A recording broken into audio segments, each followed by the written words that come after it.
Hey everybody, it's Ellen Weatherford. And Christian Weatherford. And we're back with just the two of us. Another hot and spicy episode of your favorite Worm Discourse podcast. That was quick. I'm just kidding. That all of what, 5 seconds? I'm just kidding. That was a joke.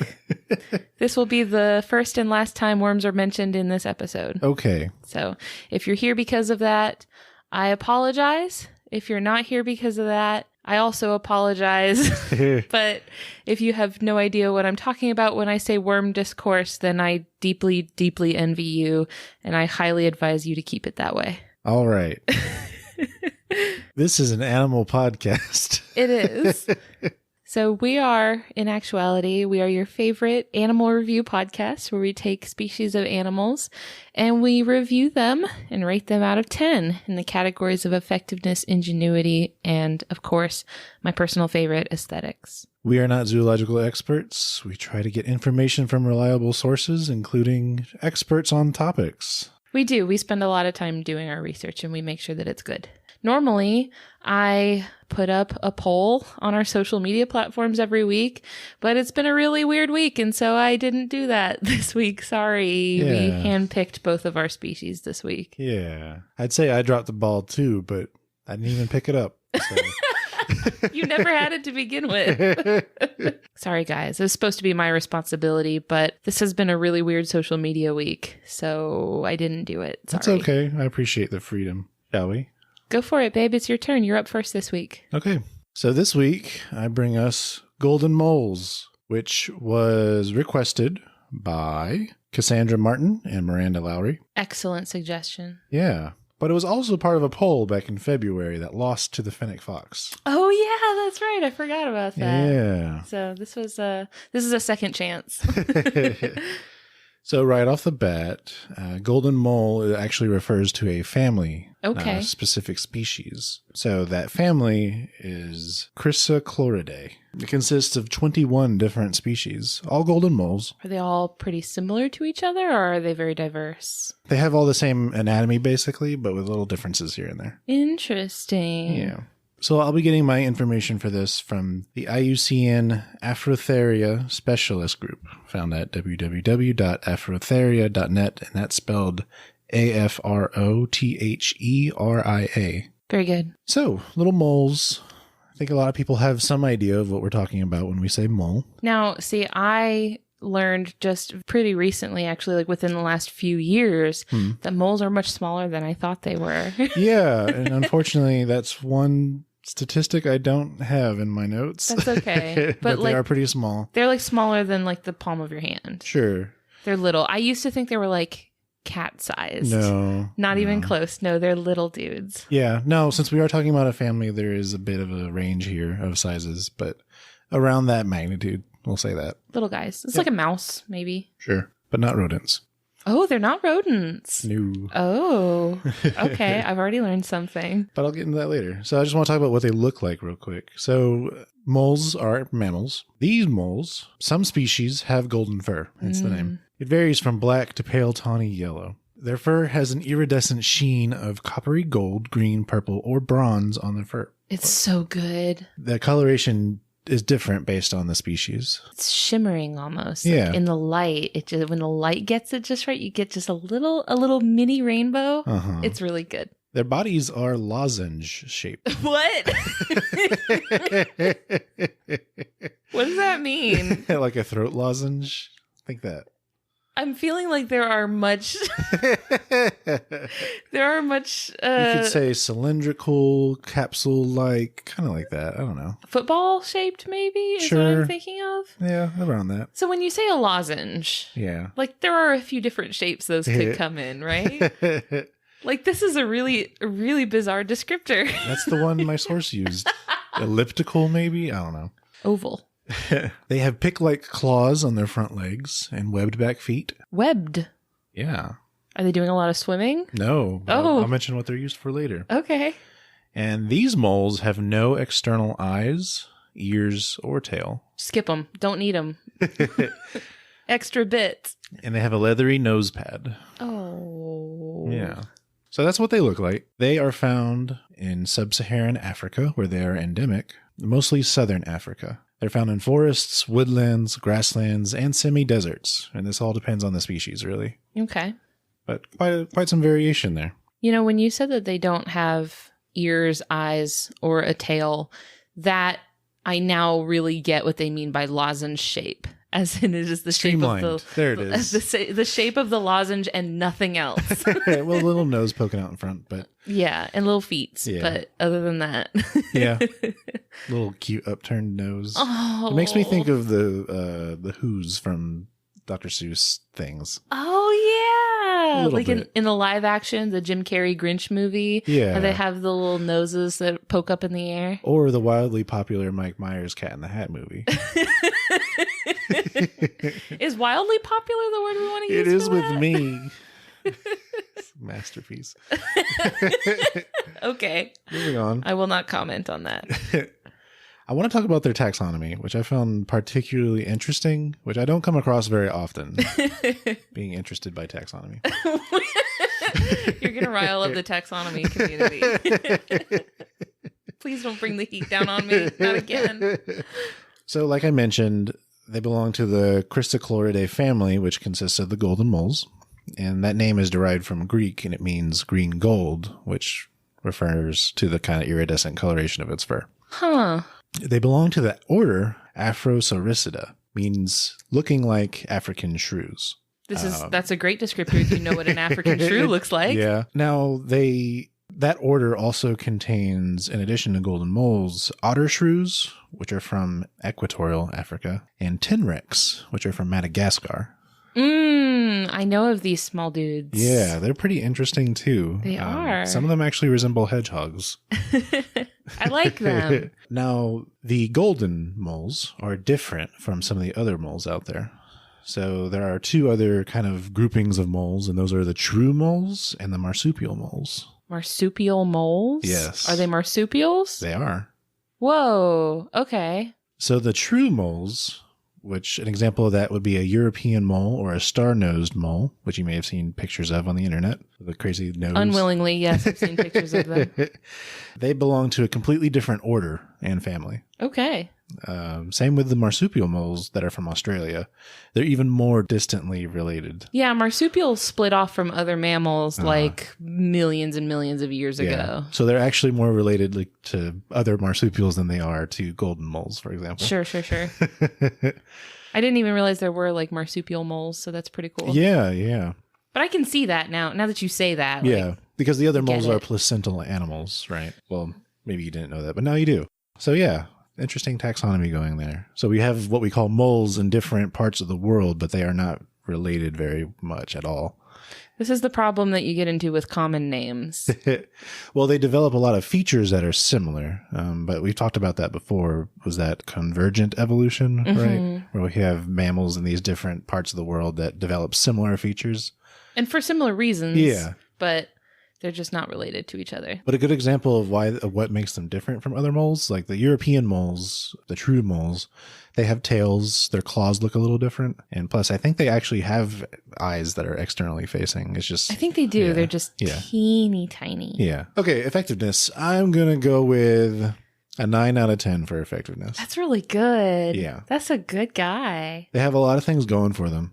And for those tuning in for the first time, or for those that want a refresher, effectiveness means physical attributes that help them do things that they do. Is this one doing a lot of digging? I think of moles, yes, I think of digging. It does. And it has a lot of things that help it do that. So first up, its fur. Its fur is very soft and iridescent. That makes me want to touch it. It's good at repelling moisture, and it's also a good insulator. And of course, digging. Their feet have a lot to do with this, of course. So on their front feet, the fifth digit, what we would attribute to a thumb, is no longer there. Goodbye.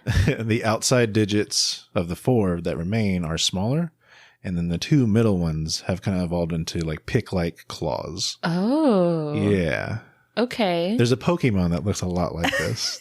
That's that mole steel type. Excadrill? Yeah. Excadrill, yeah. okay. Yeah. Interesting. They've really trimmed the biological fat with their evolution, haven't they? They've really just been like thumbs, don't need them. Eyes and ears, don't need them. Yeah. Just get rid of them. So it's really interesting. They have these like pick-like claws on the 2 middle fingers that are really great for breaking up dirt, of course, to dig through. And then some of the species amongst the golden moles, they have webbed back feet, which helps them push dirt. So like the front are breaking up dirt, the back are pushing the dirt. Pushing it like backwards. Yeah, behind them. Okay, so like kind of like swimming. Yeah. Just swimming through dirt. Basically. Their sight, not great, of course. They don't have eyes. They do have eyes. Oh no, I'm wrong. They are not external eyes. What? Yeah, so their eyes are covered by skin. Why? That's so bad. Yeah. So they do have eyes, but they're covered by skin and fur. What is the point? And I'm not talking about eyelids. It's just skin. Sure, no division there. Yeah, it's just eyelid. Yep. So the thought is that maybe they can tell between light and dark, like how you can probably tell the same with your own eyes closed, but that's about it. That's such a waste of perfectly good evolution. I bet looking at the golden moles like, look at you. You ruined perfectly good eyeballs. We have these extremely complex organs for sight. And then they're like, no, actually just patch that one right up. Oh, well.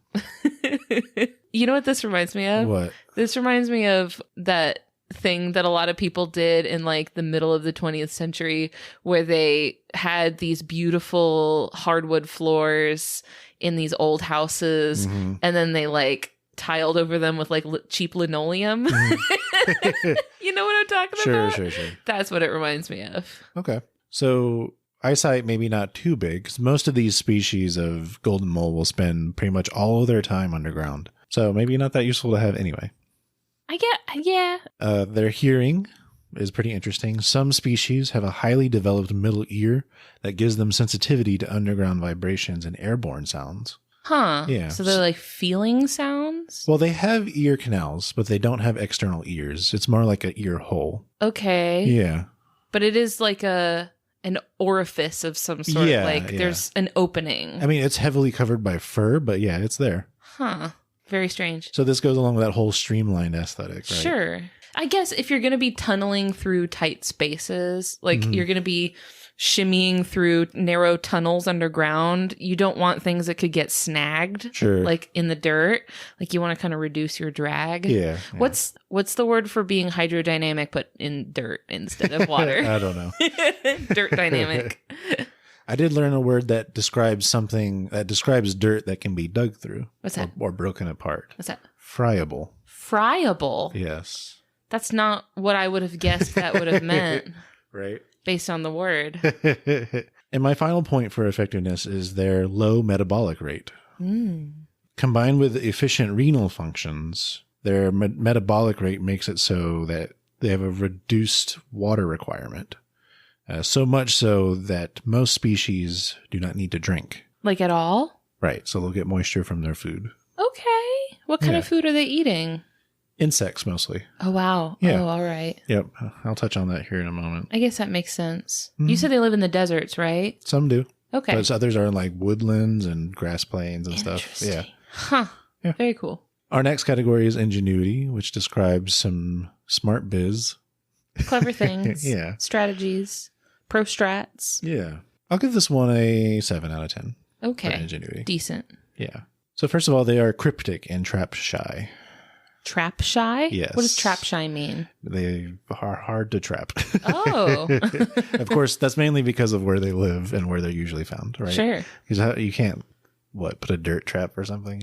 I don't know. I have no idea how you would go about trapping an animal that lives in the dirt. Well, the crazy thing is these things are so hard to find. At least one of these species is only known of because its remains were found in owl pellets. Oh, so owls know where they are. We need to team up with the owls. We need to form some sort of allegiance so that the owls can take us to the moles. Yeah. They have specialized case-selected life history strategies. So they'll give birth to one or two at a time and they have to be taken care of course. So cave selection is that sort of dynamic where you don't have very many babies, but you put a lot of effort into the babies that you have. Yes. As opposed to R selective, where you have lots of babies and just kind of wish them the best. And if you're even alive for when they are. Right. It's like, so the way I think of it is like for R selective, I think of R for being like for a rodent maybe, or like bugs or frogs or something, like where like you're going for numbers. Yeah. You're thinking like, well, most of you are probably going to die. So I'm just going to make enough of you that yes, most of you will get eaten, but at least some of you are going to survive to adulthood. Sure. Whereas the opposite of that would be more like larger mammals. You see it more in like larger animals where like you'll have just maybe 1 or 2 babies at a time, but you really invest a lot into making sure that baby makes it to adulthood. True. So continuing on ingenuity, they are opportunistic insectivores. They eat earthworms, termites, and millipedes, but that can vary by the habitat with the species, of course. Oh, you made a liar out of me at the beginning when I said that would be the last time we mentioned worms. Oh, no. Most species build semi-permanent tunnel systems with 2 tiers. So the top level for foraging and the lower level for resting and raising young. Whoa! Yeah. They've got a little dirt palace. Right. They have a dirt estate that they've built. Now, I did say that's the case for most. There are a couple outliers. The Namib golden mole, also known as the shark of the dunes. Shark of the dunes. Yes. And he's like 3 inches long. Swims through desert sands to find termite nests. Whoa. Yeah. That's really cool. I love that imagery that's conjuring up. I have a feeling this might have been the specific one people were asking for, but I'm not certain. Is it the little pale golden colored one that's really cute? I think it's the one that like popped out of some sand. It's so cute. And other species will forage on the surface. So they're meant for digging, but they'll still come up to the surface to forage. Horrible. Like, why spec that much into maneuvering underground when it's like, oh, except to survive, I have to come out of the ground sometimes. Guess you do what you got to do. Shameful. So that wraps up ingenuity. And our final classification or score is aesthetics. Pretty self-explanatory how cute they are. I'm going to say 9. This is a good one. 9 out of 10. They're so cute. They're very cute. The claws are a little off-putting. Don't worry about the claws. And I don't know, there's just something deeply off about seeing a mammal with no eyes, right? It is very strange because it has the rest of the components of the face. So you expect Mostly, there to be eyes there. Sure. And then they're not there. Yep.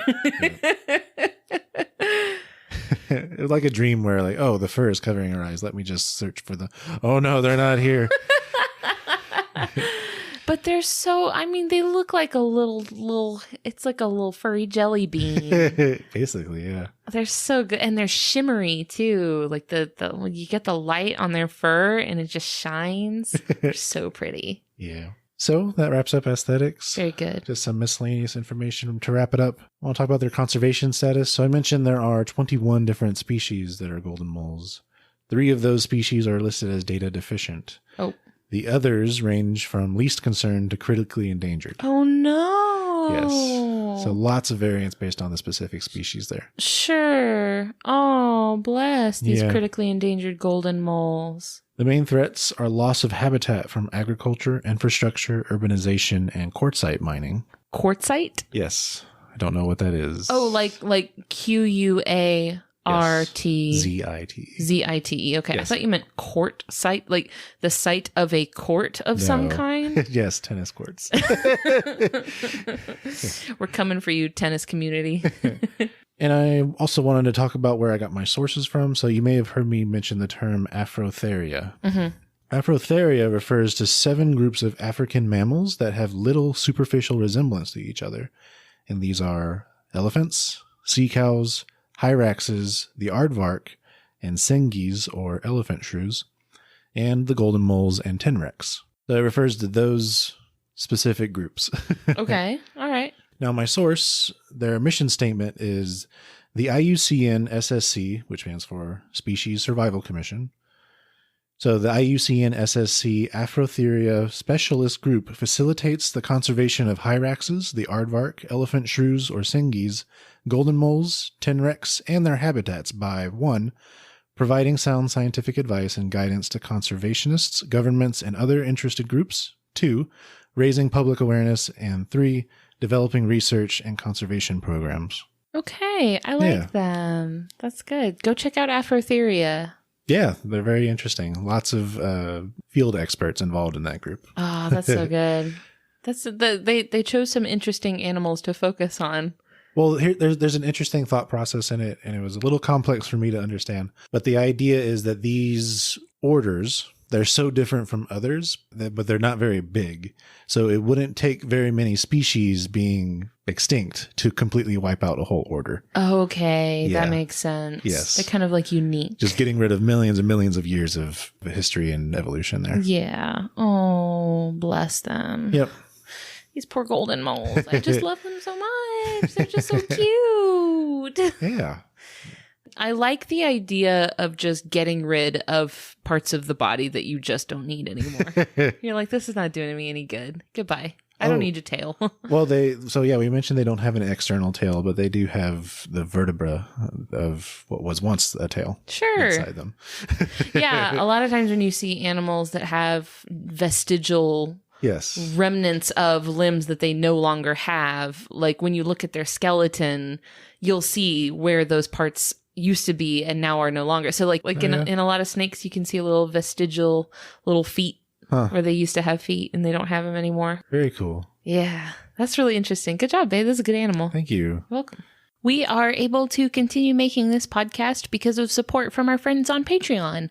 This week, I want to thank our patrons, Jacob Jones, April Kamick, Brianna Feinberg, Jacob Schick, Vikram Balika, Brandon Everfolly, Dalton Weeks, Christina Sanders, Sarah Peterson, and the Jungle Gym Queen. Thanks, y'all. All right, hun. What do you bring us this week? This week, I want to talk to you about the red-bellied piranha. Ooh, snappy boy. It is. This is a fish who crunches. The species was not submitted. Sorry, guys. Nobody asked me to talk about piranhas. I just wanted to. It's been a long week. I needed to do this for me. No worries. I'm getting my information from the Smithsonian's National Zoo, as well as the Georgia Aquarium, where we have seen piranhas. Yes, many a time. We've actually seen this exact piranha, this exact type of piranha. So, yeah, I'll just introduce you to this red-bellied piranha. Their scientific name is Pygocentris naturari. Okay. So this piranha is around 6 to 8 inches long, which is 15 to 20 centimeters for metric listeners. That's not that big. It's like about a little bigger than your hand, maybe. You will find these in South America, all throughout these low elevation areas of the Amazon River Basin. So they can be found in either flowing streams or in still ponds. Because, you know, the Amazon River, it's not like one river, right? There's like all these little branching off little streams and ponds and lakes and stuff. So you can kind of find them all throughout that whole area. And it changes drastically, right? Based on the rainy season and the tide and all that stuff. Yeah, like there's a lot of, it's kind of a living, the whole river is alive. But you can find piranhas all throughout there. Their taxonomic family is called Cerassalmidae, and this is the family that includes other types of piranhas, as well as pacu and silver dollars. Have you ever seen a silver dollar? I don't think so. You can get them at PetSmart. I know that because I used to work there.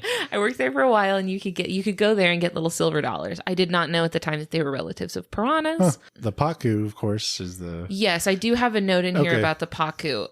Just a quick little side note about the pacu is that those are the fish that they get really big. They can get to be like 4 feet long, and they have really creepy human teeth, and I hate that a lot. It's really bad. Now, it's only some specific species of pacu that have the teeth, right? I think so. I didn't look too far into the pacu, but it's creepy. Sure. I really didn't want to spend a lot of time looking at them. That's understandable. So I didn't. You can also, so pacu are also very popular in like private aquarists and such. Sure. Like a lot of people have paku. I don't care for them because of the human teeth aspect, but listen, that's not what I'm talking about today. So there are actually lots of different types of piranhas all throughout this family. But the taxonomy in this family is actually, it's really complicated, but it's also really boring. So I'm not going to go into it. Sure.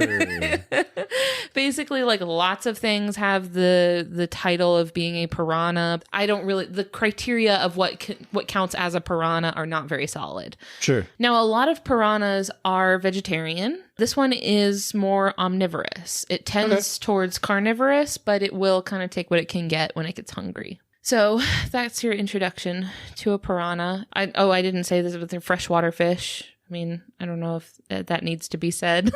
Sure. They live in rivers, which are freshwater, not saltwater. So first of all, I'm going to give them an effectiveness score of 8 out of 10. We'll just get right into their teeth. I know that's what you want to hear about. Yeah. So when you first look at a piranha, when it's just chilling, it's just swimming around, not eating or doing anything, it doesn't look very intimidating. It doesn't look like, oh my gosh, that's a piranha, like if you're not already very familiar with them. They have this sort of round, it's like a flattened football shaped body. It's like, you know what fish look like. Yes. It's like that. They're covered in these gray and bright silver scales, and then their underbelly is yellow or red.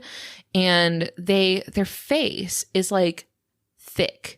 It's like a chunky face. Yeah. And they have these big, thick lips. And the lips cover their teeth. So when they're just swimming around, like idly, you don't see their teeth. They don't look that scary. But behind those lips are two, so one row on the top, one row on the bottom, 2 rows of razor sharp, triangular teeth. Yeah. And they're angled inward, like towards the inside of the mouth for a better grip.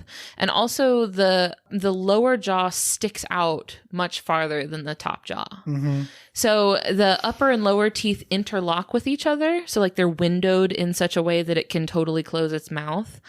So the reason why their face is so chunky, like their whole sort of whole portion of their head looks very like almost like fat. Sure. It's muscle. It's all just muscle. Their faces are just buffed out with just muscles, and the muscles are connected to their bottom jaw.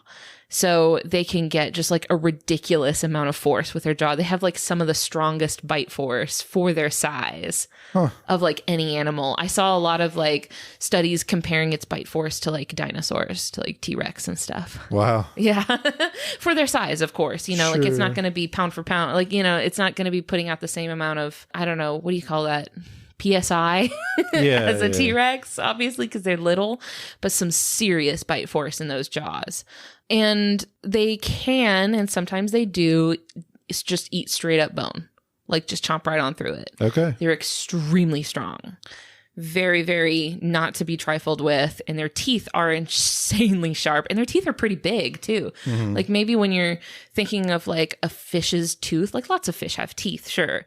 But a lot of times they're really tiny. They might be little itty bitty. These are big teeth. Yeah. I don't have like stats on how long their teeth are, but they're significant. Yeah. But what's interesting about the teeth is that on each side of each jaw, all of the teeth together are locked together into one unit. So when new teeth on that side of the face, so let's say, for example, we're talking about the bottom jaw on the left side. Mm-hmm. So it's got bottom left teeth growing in. Once those bottom left teeth are ready to erupt out of the gums, they push out all of the teeth on the bottom left all at once together. Oh. Yes. So it loses all of the teeth on that side of its face at the same time. But there's the new teeth underneath. Sure. So it kind of helps them never be in the sort of situation where they've lost all of their teeth. Mm-hmm. They're just like, they'll lose them in sort of these phases based on like quadrants of their face. That's interesting. I thought that was pretty cool. That's pretty interesting. Now, are they connected to each other, or are they still individual teeth that just lost at the same time. They're still individual teeth, but they grow in such a way where they cannot be separated from each other. Oh, okay. They're kind of like locked together. Okay, okay, cool. Yeah. Very interesting. Very strange. Huh. But so you might see one that has like all of its bottom left teeth are like just little nubs because the new ones have come in. Sure. The things that I was reading about this like tooth losing process said that the new teeth wear the old teeth as a hat until they're ready to come in. And I thought that was a really weird way of saying it, but it was kind of funny. All right. And I got the point across. So like that's effective science communication. The next thing I want to talk about is their perception. So they live in these rivers. Something common with like living in rivers and streams and stuff is that a lot of times that water gets murky. Mm-hmm. So piranhas locate their prey mostly through smell. They have a really good sense of smell. So they can smell things around them and help them navigate the waters that way. But like other fish, we've talked about a few other fish, but we haven't talked about this. They have what's called a lateral line system. Have you heard of this? Does this have to do with like electromagnetism or something? Yeah, sort of. Okay. So they have this line all the way down the middle of either side of their body. Okay. And it is all these tiny little sensory organs in a straight line from head to tail on either side, left and right. Mm-hmm. And these little tiny sensory organs pick up on either movement in the water around them. So they can tell like if the water is changing flow, or it can even pick up vibrations from sounds. So they can they can't like hear, but they can pick up on vibrations around them. So they can tell if something's moving in the water nearby. Okay. So those are kind of different ways that they perceive their environment. I thought that was pretty good. Next up, I'm going to move on to ingenuity, and I actually think ingenuity is kind of where the piranha shines. All right. Yeah, I also gave them an 8 out of 10 for ingenuity, which for a fish, a lot of this stuff really surprised me because I don't think you usually think about ingenuity in fish, but this one is very, very interesting. So another thing that a lot of people probably already know about piranhas is that this piranha in particular is that it is a social fish, so it is most comfortable in groups. And the groups that they live in are called shoals, shoals, shoals. Okay. And these shoals are usually around 20 to 30, like ideally around 20 to 30 other piranhas. Wow. So this made me think, like, why do they call it a shoal and not a school? Because I've always just heard that school is like the plural of fish. Not necessarily. There's a difference between a school and a shoal. Oh. I didn't know this. So a shoal is kind of looser. It's a gathering of fish that are all hanging out together, but they're all doing their own individual thing. Like some of them might be foraging, some of them might be looking for a mate, some of them might be just they're all nearby and they're all together, and like it could even be like different species all hanging out together, like part of one big shoal. But like they're all chilling together, but not coherently. They're just sharing space, basically. Mm. A school is when all of the fish are moving as one coherent sort of unit. Huh. So all of the fish are moving in the same direction. They're turning in the same direction at the same time. This is what, like when you see those big sort of tunnels of fish and they're all moving as though they were one giant fish, that's what a school is. See those like anchovies or stingrays. Yeah, like that's a school where they're kind of all acting as one unit. But piranhas don't do that. They're hanging out together, but they're definitely doing their own thing individually. So this is a shoal. Oh, and the purpose of that whole like schooling behavior where they act like they're all one big animal is to confuse a predator. Right. So like a predator could come to take a chomp out of a fish. It sees what looks like one giant fish and could be like, oh, I don't want none of that and leave. So while this tendency to hang out in these packs of multiple other piranhas has kind of earned them this reputation for being ferocious pack hunters, it's not a predatory function, this shoal behavior. This is actually more for their own safety. So there was a study in 2005. It's called Safety in Numbers, Shoaling Behavior of the Amazonian Red-Bellied Piranha. It was by Helder Queiroz and Anne E. Magurin. And this showed that in wild piranhas, they were much less stressed and much less fearful of predators when they were in larger shoals. So the bigger their group, the less stressed out they were. Huh. If they were with like a lot of other piranhas, they felt pretty good. If they weren't with very many piranhas, they were very jittery and very anxious and very easily stressed out. But if there were a lot of piranhas nearby, they felt pretty good. They felt okay. So what was cool about this is that when they were exposed to simulated attacks from a predator, the ones that were in larger groups would get over it quickly and return to their resting activities. So they would be like, oh my gosh, there's a predator. All right, it's fine. The threat's gone. And then they would go back to just like foraging and eating or whatever they were doing. So this lets them kind of just more quickly move on and not have to spend so much time panicking over predators. So like it lets them sort of maximize the efficiency of their time to be spending time in these large groups. Interesting. Yeah. And they're not using that for hunting because like each one is doing its own sort of like foraging and hunting and stuff. If there is like a large prey that multiple ones could grab, then yeah, they're going to come grab it, but they're not like working together to all hunt as a unit or something. Right. So it's really just more to make them feel better. And also what's cool is that during times of the year when the water is more shallow, when they're more like vulnerable to attacks from things like birds and stuff, they will actually form larger groups when the water is shallower. So they're a little more safe. They're getting a little more protection from numbers when the water's shallow and they're more vulnerable. I guess that would also make sense in that they have less space. Yeah, so they're going to kind of all be crowded in the same area. The next thing that I wanted to talk about for their ingenuity is that, and this is not something that I don't think I've ever considered for a fish at all, red-bellied piranhas vocalize to communicate. Huh. They make noise. Specifically, they bark. Really? Yes. So they're able to contract these muscles that create vibrations against their swim bladders. Whoa. And this makes a barking sound. Weird. It's so weird. It is like super hard to find a video of, though. Oh, you don't want to imitate it, hon? Hold on, we got Puppy down here. Maybe I can get her to bark. She doesn't bark anyway. She's snoring right now. I know, you might be able to hear it. Hope you don't. Sorry. So they actually have 3 different types of barking sounds that they make at each other. And they mean slightly different things. Okay. So like they use different vocalizations in different contexts with each other. Although all of their vocalizations are to communicate with each other. Huh. These are not things to like intimidate a predator or like, I don't know, do something with prey. These are all to mean things to other piranhas. Mostly they're kind of like warning signals. They're like, hey, I'm walking here. Or, you know, like back off, this prey is mine. Or they're just kind of using it to like indicate to each other like, hey, this is my space, leave me alone. Not MySpace, the website, which is defunct, I'm sure.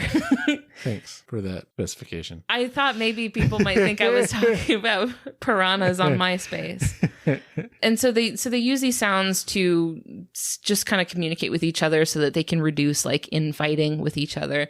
And I got that information from a study called Sound Production in Red-Bellied Piranhas, an acoustical, behavioral, and morpho-functional study by Sandy Millot, Pierre Vandewaal, and Eric Parmentier. Yeah, so that was a cool study. It's very interesting. The next thing I want to talk about for ingenuity is actually parenting behavior. Really? Also something we don't hear about in fish a lot, I think. So a piranha mom will lay her eggs on like aquatic vegetation.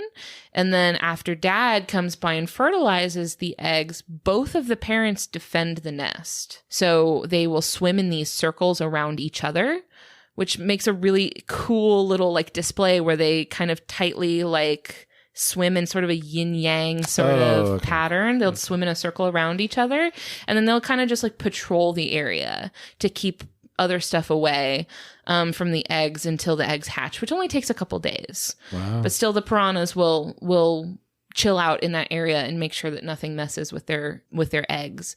So laying the eggs in vegetation gives the young fish a place to hide once they hatch. So when they hatch and they're tiny little baby fish, they're like ready to go. They're still little. They're vulnerable to predators, but it gives them, they can hide in the grass and hide in the leaves and stuff. So I think they do a pretty good job setting their little baby piranhas up.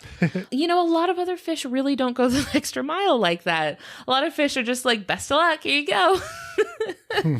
So piranhas are, I think, are pretty good parents for fish. One thing, I don't know whether to give them a plus or a minus to ingenuity, so I'm just going to leave this up to the listener.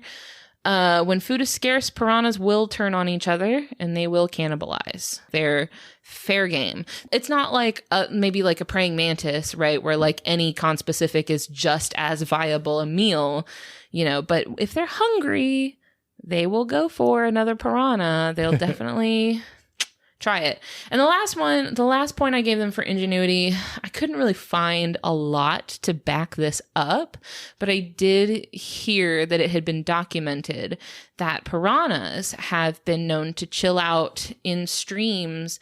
You know how a lot of times trees will grow in sort of a canopy over a stream? Yeah. Piranhas will chill out underneath branches that have birds' nests on them because they know that sometimes the baby birds fall out. Huh. So they'll hang out under a bird's nest and wait for a baby to fall out. Okay. And then they eat it. So the last sort of category I have for piranhas is aesthetics. I give them a 6 out of 10, which I probably would have given them lower, but you gave the Suriname toad a 5. And I feel like I really could not bring the piranha lower than the Suriname toad. I gave them a 6 out of 10. So they have some pros. They have these really cool silver glittery scales. It's very pretty in the light. And then, of course, they have that nice red belly that gives them their name, and that's really cool looking, I think. But then the cons are just they have a weird face.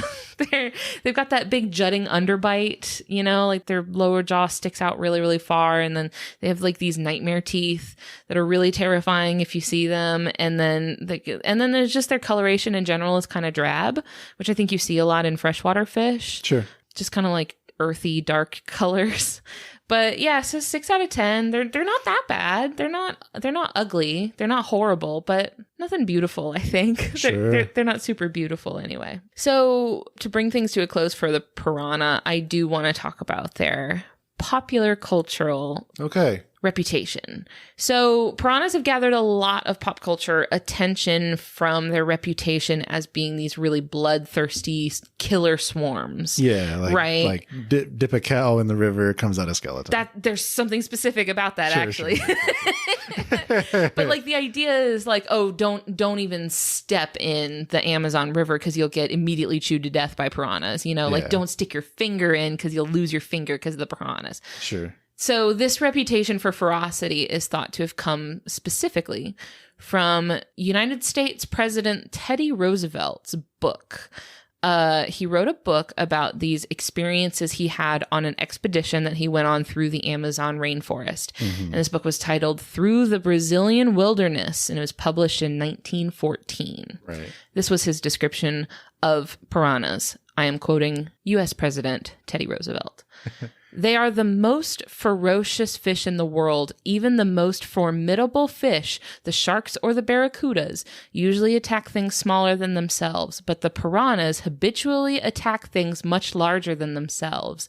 They will snap a finger off a hand incautiously trailed in the water. They mutilate swimmers. In every river town in Paraguay, there are men who have been thus mutilated.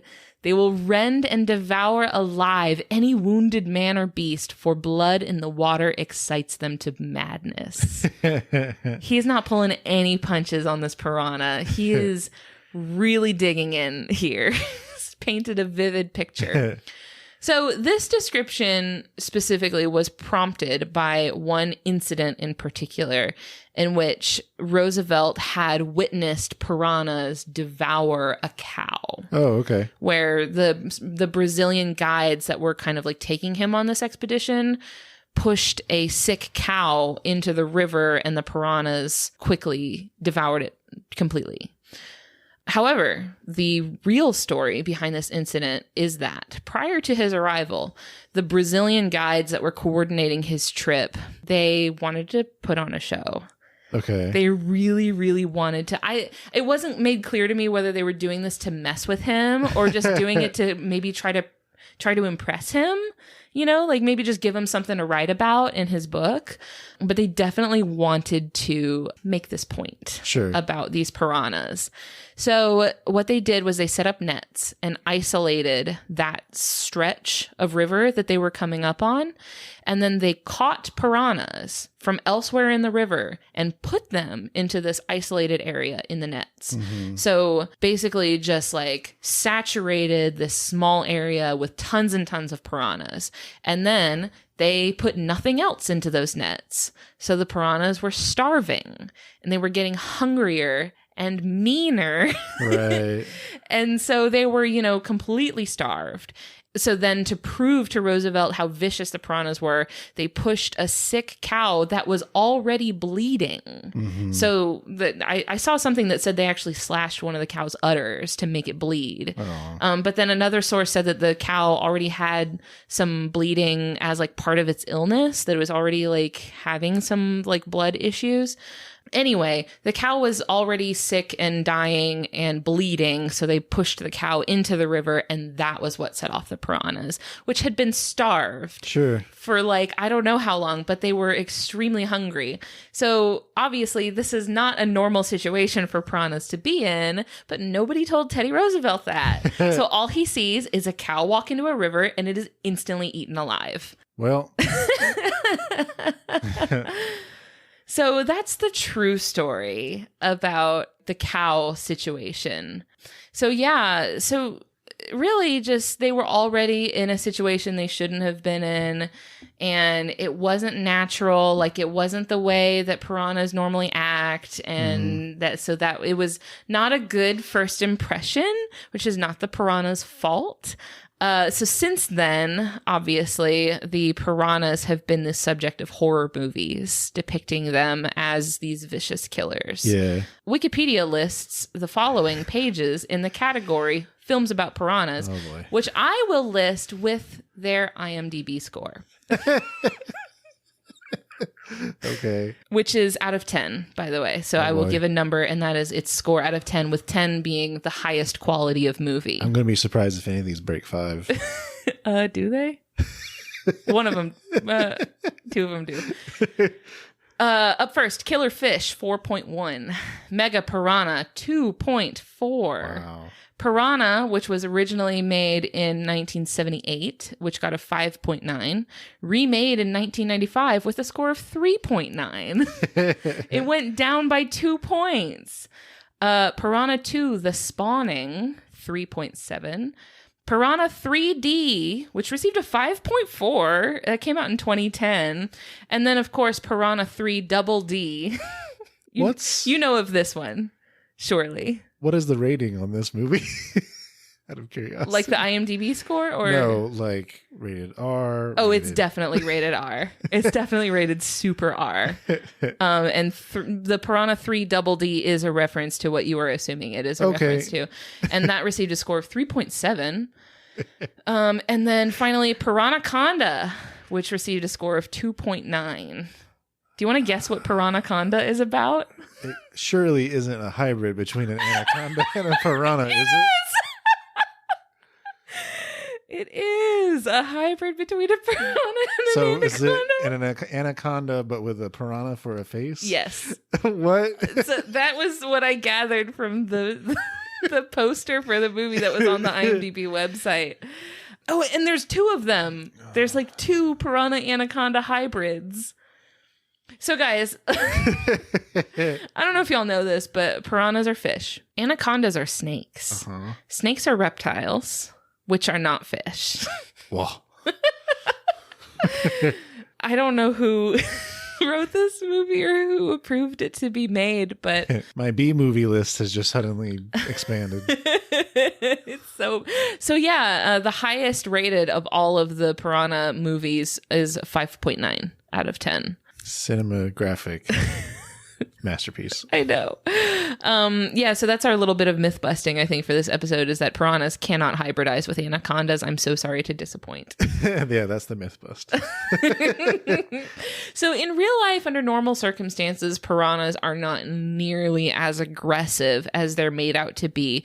But there are a few reasons why they would bite a human, and they do bite people. Sure. It could include defending themselves if a person is a little too close to them, or if they are guarding their nest and a human steps too close to their nest, then they might bite to kind of warn you that you're getting too close to their nest. Mm-hmm. If there is a seasonal food scarcity, sometimes they might get a little hungry and get a little nip.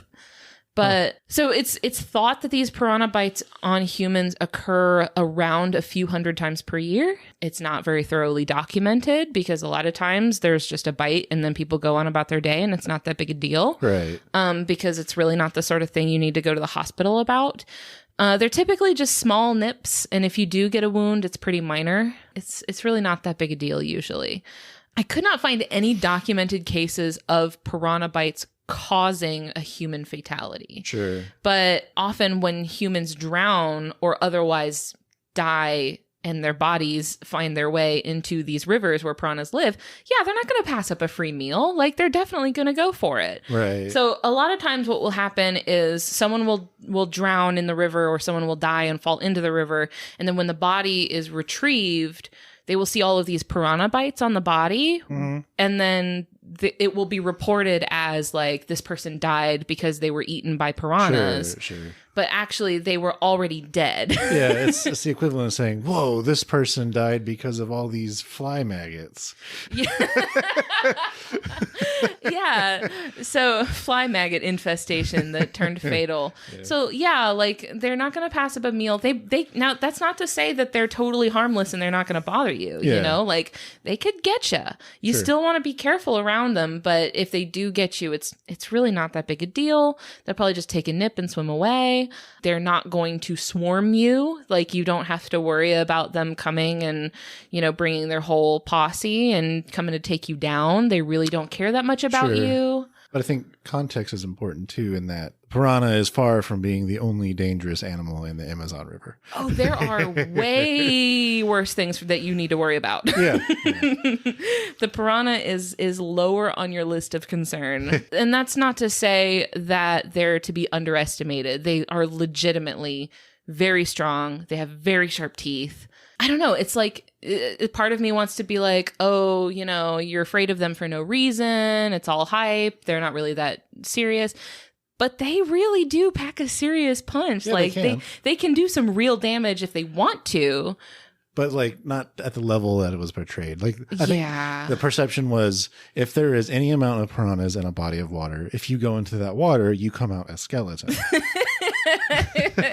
Yeah, it's really not like that. No matter what the situation is. Yeah. So it's like the reputation is like, in some ways it's deserved, because they really can like pick a carcass to the bone. They really can eat bone. They really can do all this stuff, but that's not, they're more afraid of you. You are not on their menu. Yeah. Like you said, when the cases of picking a carcass clean are usually because the animal is already dead. Yeah. And also, like, most of what they actually typically eat are things that are not going to put up a fight. It's things they can eat in one bite. Sure. They do sometimes take chunks off of other fish. Like, it's actually kind of common that piranhas will take nibbles off of other fish or things that live in the water. They'll just take a little bite out of it as it's passing by. Yeah. But they don't do that thing where they like swarm something to take it down. They don't do that. Yeah. So you don't have to worry about them that much, but still leave them alone. You can find them in lots and lots of aquariums. Even a lot of just like private fish owners have piranhas in aquariums, like in their homes. So they're not that difficult to find. If you really, really, really want to see one, you can go to an aquarium and see one probably. You really don't need to stress over piranhas that much. This is one of those things where, like, that joke about quicksand, that quicksand was much less of an issue that you thought it was going to be based on how they were portrayed in cartoons. Sure. Piranhas are one of those things, that's like, I really thought I would be encountering the danger of piranhas more often in my life than I have, which is 0 times ever. Of course, I don't live where they live, but I would love to visit that area, though. I would. There's some other really, really cool stuff there, but there's also some things I would not like to encounter. Yeah. Like botflies. Christian. Anyway. So that's piranhas. Thanks, honey. You're welcome. It's very good. Thanks. I thought so too. Chomp fish. Just a little munch. It's so good. So thank you so much to everybody who has listened. I know we have a lot of new friends now. A lot of new folks have joined us in the recent weeks, and I'm very appreciative of all of you. You can connect with us on Facebook, Twitter, or Instagram. Just search the title of the show and you will get there. We have a really cool Facebook group. We have a Facebook page and a Facebook group, but I really recommend joining the Facebook group because it's very fun. And that's where we do like the social media, like polls and stuff to vote on the animals that we talk about. If you have an animal species that you want to hear us review, you can submit those to us. My email address is ellen@justthezooofus.com, or you can just hit us up on social media. I promise it will get to where it needs to go. And finally, I'd like to thank Louis Zong for allowing us to use his song Adventuring off of his album B-Sides. Yes, thank you so much. Before we get out of here, I did this, I think, on our last episode where I read a review that we had received on iTunes. Oh. And I'd like to do that again because we got another really nice one. Oh, nice. Yeah. And this one comes to us from Sophie Ann. Thank you, Sophie Ann. And it reads, listening to this podcast makes me happy. Like you literally can't listen without somehow ending up with a smile on your face. Ellen and Christian have such a wonderful dynamic with neither talking over the other, and both share a great sense of humor. You can tell they're really passionate about all the creatures they talk about, and I find myself interested in things I had never heard of or thought about before. The guest science interviews are also fantastic as you get to hear directly from the people who are at the heart of the research. That said, Ellen and Christian do an impeccable job of researching themselves, especially for not being actual biologists. I strongly recommend this podcast to you and to your friends. Also follow them on Twitter for some great extra content and science chatter. How fun. I thought that was really nice. I was very appreciative. It's a very good review. And yeah, I've been kind of on fire on Twitter. The memes are dank, so come check us out. It's true. You're right. So yeah, that's all I had for this week. Thanks, honey. Thank you, baby. I appreciate you joining me. Likewise. I hope that people haven't been able to hear our dog snoring. I know I have. Well, it's about to be drowned out by the outro music anyway. Bye, y'all. Bye.